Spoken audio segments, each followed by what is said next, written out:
Good afternoon. I was 18 years old when I first held a bleeding child in my arms. No hospitals and no beds. I was very young, just me in a Red Cross suit and few colleagues roaming the streets of Beirut, looking for wounded people in an ambulance, trying to help them and to take them to the nearest place to take care of them. But I was living in a ward that didn't really care whether I have exams the next morning. So I think about it and I say, well, survival is an instinct, but vitality is a choice. So I'm Dr. Elie Daher. I'm an executive coach, endurance athlete, and a global citizen. And this is my story. I was also 18 when I first was admitted to university, maybe like you or some of you. I joined the engineering school, one of the toughest in Beirut. But my 5 years of study was not normal, as you have experienced it. I wake up every morning, not in the comfort of my bed, but on a mattress in a shelter, with no water, no electricity.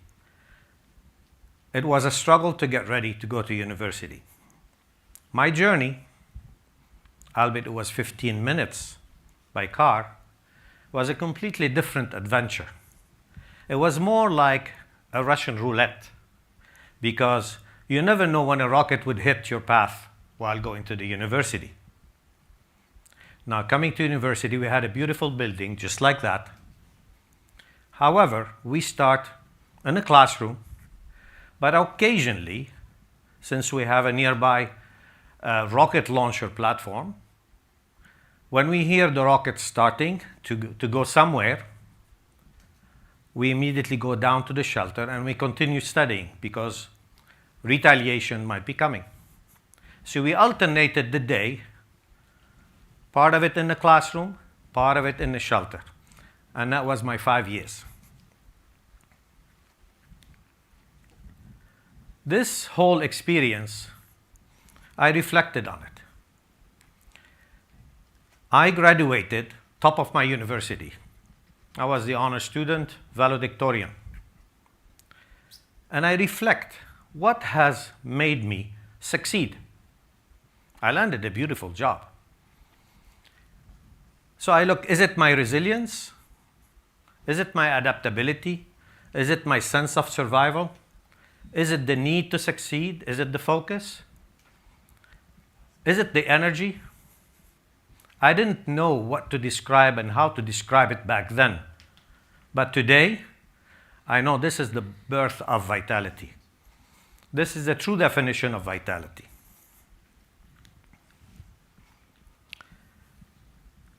Fast forward 2 decades, I traveled 4 continents. I carried different titles, CEO, EVP, CMO, SVP, you name it, I had it. I lived in 12 different countries and experienced life the fullest. I sat in boardrooms. I spoke and presented to leaders. But yet, deep inside, something was missing. At 50, I've achieved a lot. I have achieved what really I wanted to complete in my life. But again, I was in a decision mode here. At 50, I had to decide where I'm going to take the next 50 years of my life, hopefully. Do I want to retire and take the easy path, progress slowly, retire and live somewhere relaxed, or take the reinvention route and reinvent myself? And I chose the latter. So I picked up cycling. That's me. I trained with people half of my age. I get dropped. I go back up. I get dropped again. but I never stopped. I kept cycling. Eventually, I made it. Then I learned swimming from scratch. And I picked up running. Why? Because I wanted to run my triathlon. And I want to become a triathlete. So this is a picture of me finishing the first triathlon. Don't be fooled. This thing is for pose only, because I came last. To the point where my wife actually asked the organizer, she was so worried, please send a search and rescue team after him. But I reflect on this journey, and I thought, well, this is what I want to take it to the world and teach leaders across the globe on the new mindset, which is the formula to reclaim your energy, and I call it R.A.W. R.A.W stands for resilience, adaptability, and worth. So let me break it down for you. So what is resilience? Resilience is not that you just get an onset and then you just bounce back. I had learned the resilience at an early stage during the war. But each one of you might have experienced an onset in his or her life. Could be a failure, could be loss of a job, financial, relationship, you name it, that's an onset. And I'm sure you have bounced back. We've heard the story of loss of a brother. But it's not only bouncing back, it's how you take that experience and grow with it. And I'm saying, do you wait for the storm to come to start working it? Or do you wait for the storm to come and start dancing with the rain? So I'm going to quote Martin Luther King back in 1956, and I love this. If you can't fly, drive. If you can't drive, walk. If you cannot walk, crawl. No matter what you do, keep moving. So a question to you. When was the last time you faced an obstacle and it blocked you? You didn't embrace it, you didn't dance with it and learn from it. A stands for adaptability. And adaptability really is trading comfort with curiosity. Adaptability is trading certainty with uncertainty. For me, adaptability, I learned it the hard way. Because coming from 25, 30 years of learning from a corporate side, I had a lot of baggage. I had a lot of ideas, a lot of methods, a lot of systems, a lot of beliefs.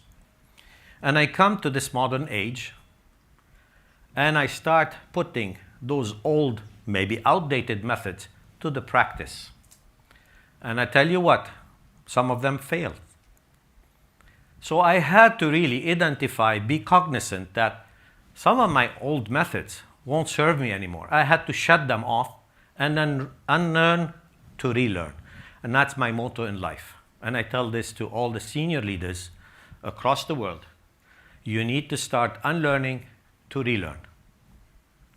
So when was the last time you have thought of some of your beliefs, some of your methods or systems that maybe don't serve you today, and you shut them off and you embrace the learning? I'm sure most of us are embracing the AI journey, but it has to come from an expense of unlearning something else, which is the old method. W stands for worth. Now, this is not a net worth. This is not the possessing houses, money, job, relationship, everything that is material. This is not about net worth. It's about time, energy, and health. Let's talk about time. So time is a rare commodity. And for us, as we grow older, it becomes a precious commodity. Talking about energy, for the young generation, plenty of energy. For the older generation, energy becomes scarce. We really have to bring it from inside to pull out energy and to re-energize ourselves. Let's talk about health. And one episode, for the people who know Stephen Burlett, episode on the Diary of the CEO. One episode hit me in the heart. So he says, I have my kids, my family, my job, my business, my money, my investment. I can lose any of those, and I can rebuild. They're all sitting on a platform called health. The only thing I cannot lose is health, because if I lose it, all these things do not matter. So health became his number one priority, and he treats it that way. I'm trying to do that, I'll be honest with you. And a reflection to you. When was the last time you treated health as your first priority? So I'm 62 years old. I'm not slowing down. I'm setting the pace. My Garmin watch, for those who exercise, my fitness years says I'm 30 years old. The only thing that my knees strongly disagree with that. So I'm going to leave you with some reflection. What would life look like if you lived it raw? If you stopped performing and started showing up with presence, power, and purpose, I can guarantee you, you can start thriving right here, right now.